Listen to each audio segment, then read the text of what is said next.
मरहबा collection mall, readymade कपड़ों का भरपूर खजाना। Jeans pant, T shirt, cargo pant, night pant, बच्चे और बच्चियों के लिए अच्छे खूबसूरत और उम्दा ड्रेस। पता याद रखें, जमुर हाई स्कूल मेन रोड, जैतून हजीन मस्जिद के पास, मालदा चौक।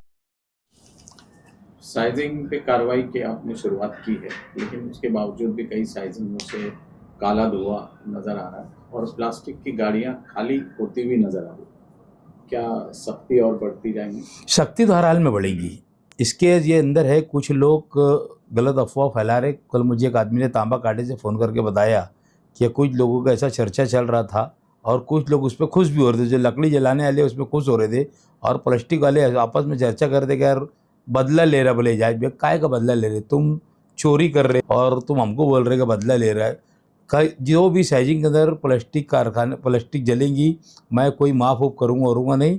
मैंने आज भी नगीना साइजिंग पे भेजा था, वहाँ भी आज भी कार्रवाई हुई। 2 दिन पहले ये स्मार्ट साइजिंग में भेजा था। आज भी प्रभाग नंबर 3 के प्रभाग के लोगों को मैंने कहा कि जाओ, 2 साइजिंग का मेरे पास ही आया था, मैंने उनको आज भेजा था। लेबर कम होने की वजह से कल सुबह में वापस कार्रवाई के लिए जाएंगे और पूरी प्लास्टिक भी उठा के लाएंगे और दंड भी करके देंगे। दोनों चीज़ मैंने उनको बोल दिया आज। कुछ इलाके ऐसे हैं शहर के जहाँ पे आपके ऑफिसर नहीं पहुँच पाते, जैसे रमजानपुरा हो गया, दयाना हो गया, ये इलाकों के लिए क्या किया? अभी रमज़ानपुरी की मेरे पास 2 वीडियो आई थी, गाड़ी खाली हो रही प्लास्टिक की। मैंने ये उसको फॉरवर्ड किया प्रभाग अधिकारी को और बराबर पहुंचेंगे मेरे पास। जो साइजिंग की ये आएंगी, जो प्रभाग अधिकारी रहेंगे उस प्रभाग के अधिकारी को सूचना दी जाएगी और वहाँ पर साइजिंग के अंदर पहुँच के और उसके ऊपर कार्रवाई होगी। असल में क्या नुकसान होगा इससे साइजिंग? देखो, नुकसान की बात ऐसी है कि इससे बहुत बुरी तरीके से टीबी का प्रमाण बढ़ रहा है। मैंने परसों के दिन कॉरपोरेशन के अंदर एक मीटिंग थी, तो डॉक्टर सईद फारानी साहब भी आए थे, डॉक्टर हामिद इकबाल साहब भी आए थे। मीटिंग ख़त्म होने के बाद मैंने उनको ऑफिस में मेरी लाया और उनको कहा कि ऐसी ऐसी बात है। वो बोले इसीलिए टीबी का प्रमाण बहुत बढ़ रहा है। बोले टीबी और कैंसर।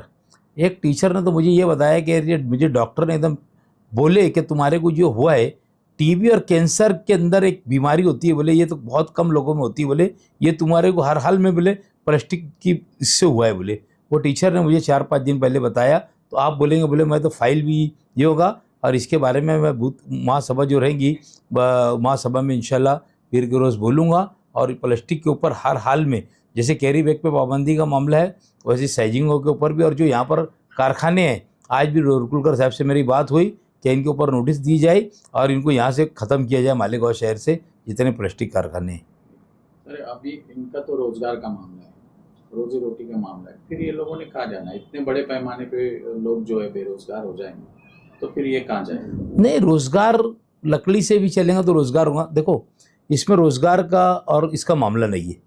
जैसे जो लकड़ी जलाते वो उनको ज़्यादा पैसा लगता और जो प्लास्टिक जलाते हैं वो कम पैसे में प्लास्टिक जलाते। कास्टिंग का भी फ़र्क पड़ता ना।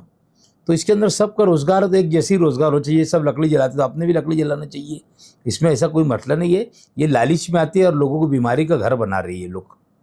मैं तो यही कहूँगा आप लोगों से और अपील करूँगा कि अब साइजिंग वालों ने बंद कर देना चाहिए। जहाँ पर भी होगा, मुझे जहाँ कहीं आएगा वहाँ पर हमारे प्रभाग के लोग जाएंगे, प्रभाग अधिकारी जाएंगे, हर हाल में दंड करेंगे।